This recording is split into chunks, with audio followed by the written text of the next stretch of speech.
Baik, Assalamualaikum warahmatullahi wabarakatuh. Perkenalkan, nama saya adalah Bagus Joy Seno yang bertugas sebagai moderator di mosi ketiga ini, yaitu merubah ideologi berarti merubah keseluruhan negara. Yang dimana kita akan mulai dengan sesi perkenalan terlebih dahulu. Sesi perkenalan akan dimulai terlebih dahulu oleh tim Pro. Dipersilahkan. Saya Muhammad Kevin Nafik sebagai pembicara ke-1 di tim Pro. Saya Agung Prasetyo sebagai pembicara 2 dari tim Pro. Saya Dewi Ayu Anjani Saputri sebagai pembicara ketiga dari tim Pro. Baik, dan selanjutnya perkenalan oleh anggota tim kontra. Persilahkan. Saya Nabila Asyid Aulia sebagai pembicara 1 di tim kontra. Saya Andrea Rosen Aditya sebagai pembicara 2 di tim kontra. Saya Tengku Raffi sebagai pembicara 3 di tim kontra. Baik, kita melewati sesi perkenalan. Mari kita mulai saja dengan argumentasi.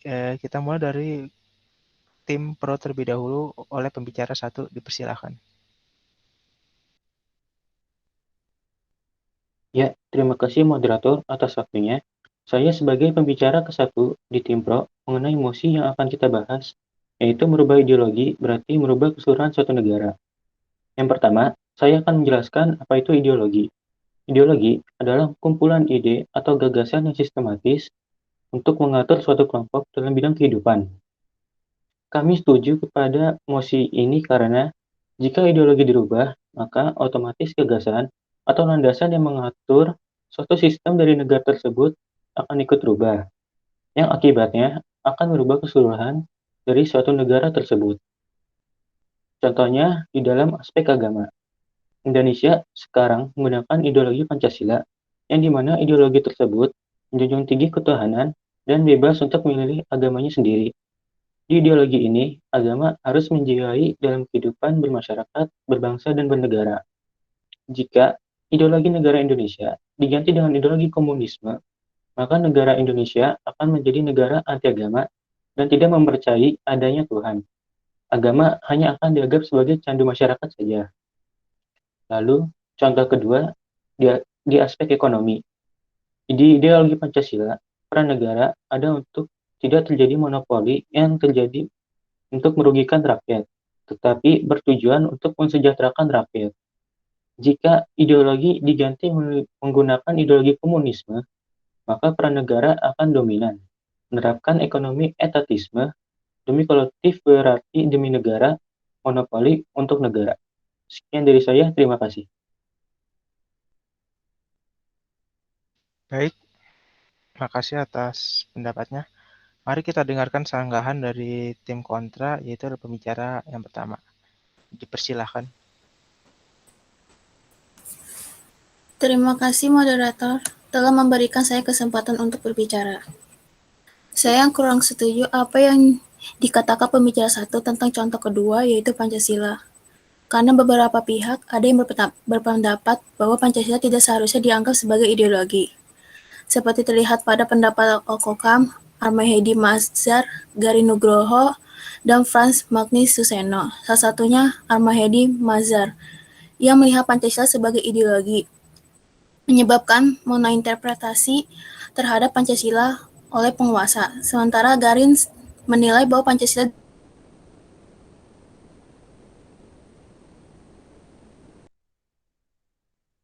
akibat terjadi sentralisasi. Pramagni Suseno menyatakan Pancasila lebih tepat disebut kerangka nilai atau cita-cita luhur bagi Indonesia secara keseluruhan daripada sebuah ideologi. Tetapi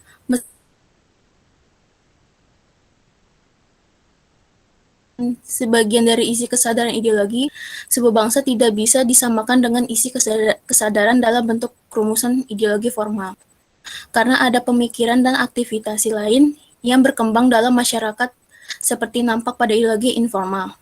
Dengan kata lain, ideologi memang memberikan landasan bagi kesadaran diri seseorang, tetapi hal ini menghalangi perbedaan atau bahkan kontradiksi antara isi struktur ideologi dan isi kesadaran yang dilahirkan.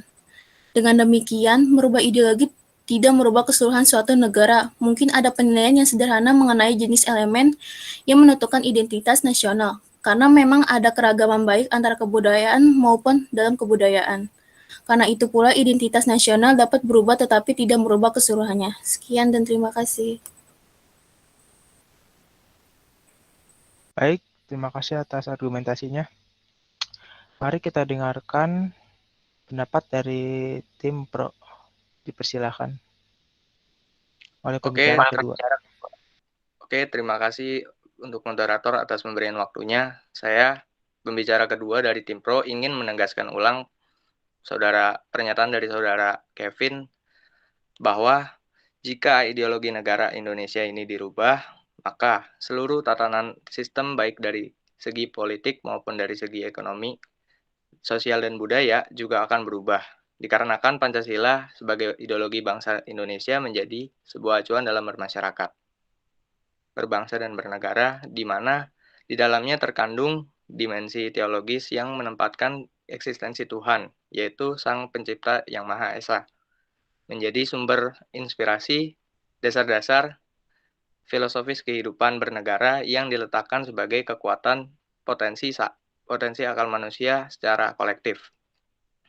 Karena itu, isi pembukaan yang mengandung Pancasila sebagai dasar negara menempatkan warga negara Indonesia sebagai makhluk monodualis.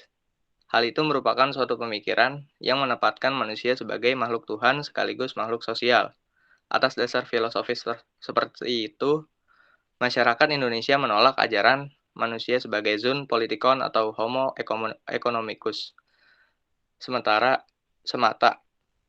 menolak timbulnya paham hedonisme dan konsumerisme yang terlalu ekstrim dan suatu masyarakat yang juga mengakui akan kekuatan Tuhan yang Maha Esa sebagai pencipta. Menempatkan Pancasila sebagai dasar negara dalam pembukaan secara tegas menolak timbulnya paham Indonesia sebagai negara agama atau teokrasi dan tidak pula dapat memisahkan secara tegas adanya pemisahan antara agama dengan negara atau sekularisme. Sekian, terima kasih. Baik, terima kasih atas pendapat dari tim Pro. Mari kita dengarkan sanggahan dari tim kontra, yaitu pembicara kedua. Dipersilakan. Terima kasih moderator atas waktu yang diberikan untuk saya berbicara. Di sini saya ingin mendukung pendapat dari pembicara satu tim kontra, yaitu kami kurang setuju karena Pancasila diharapkan bisa menjembatani keberagaman yang ada seperti agama dan budaya rakyat yang ingin disatukan melalui Pancasila. Namun, realitanya hal ini masih belum bisa direalisasikan melalui ideologi Pancasila, dengan faktor penafsiran yang beragam dan multitafsir pada Pancasila ini. Karena pada dasarnya ideologi Pancasila belum diinternalisasi pada kehidupan nyata. Sekian dari saya, terima kasih. Baik, terima kasih atas sanggahan dari tim kontra. Selanjutnya adalah pendapat dan kesimpulan dari tim Pro, pembicara ketiga. Dipersilakan.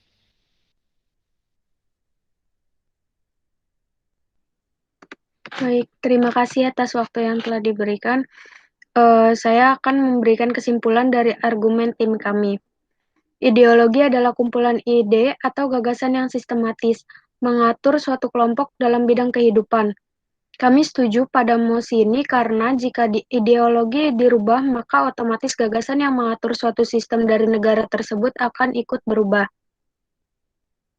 Ideologi juga merupakan titik dasar untuk mencapai cita-cita bangsa Indonesia. Dengan adanya ideologi, kita menyatukan berbagai perbedaan yang ada. Tetapi, jika ideologi itu diubah, maka keseluruhan negara akan berubah.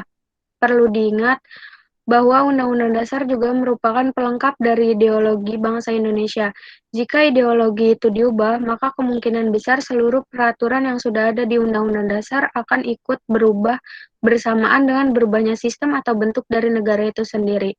Pancasila sebagai acuan dasar dalam bermasyarakat, berbangsa, dan bernegara di dalamnya mengandung dimensi teologis yang menempatkan eksistensi Tuhan Yang Maha Esa sebagai Sang Pencipta.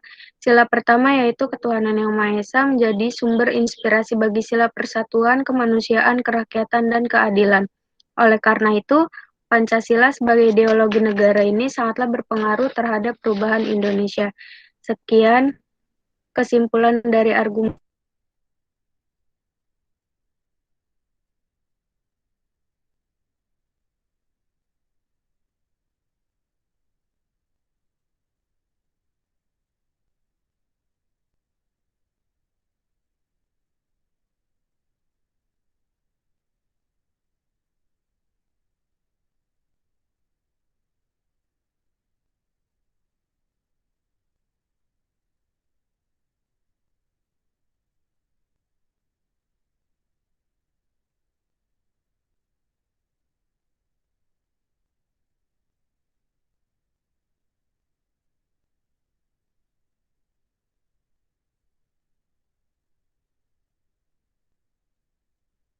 Baik, terima kasih.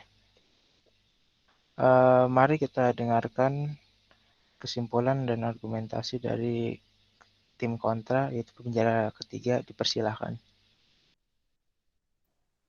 Ya, terima kasih moderator atas waktunya. Sebelum saya menarik kesimpulan, tim kontra saya akan menjelaskan mengenai UUD dasar bisa berubah dan dalamnya itu terdapat bentuk negara.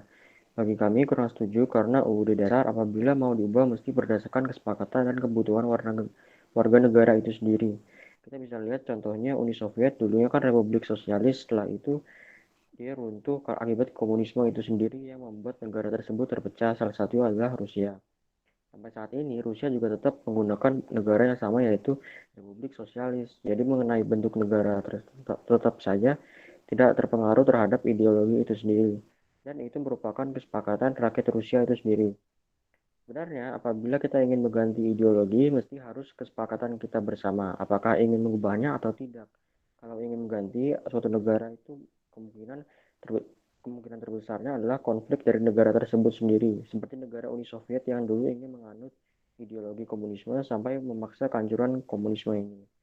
Jadi dari tim kontra kami ingin menarik kesimpulan bahwa kami memiliki pendapat yang berbeda bahwa ideologi itu belum tentu merubah keseluruhan suatu negara. Contohnya ideologi Pancasila pada UUD 1945 pasal 37 ayat 5 itu mengatakan bahwa bentuk negara itu tidak bisa diubah meskipun negara tersebut berganti ideologi. Karena bentuk tersebut tidak diubah karena konsep Sun Tzu menjelaskan hal yang demikian. Baik, terima kasih. Baik, terima kasih atas kesimpulan dan sanggahan dari pembicara tiga dari tim kontra. Baik, itulah debat kita kali ini tentang mosi 3, yaitu adalah merubah ideologi berarti merubah keseluruhan negara. Sekian dari saya sebagai moderator, ingin pamit mengundurkan diri. Mohon maaf jika ada kesalahan. Assalamualaikum warahmatullahi wabarakatuh.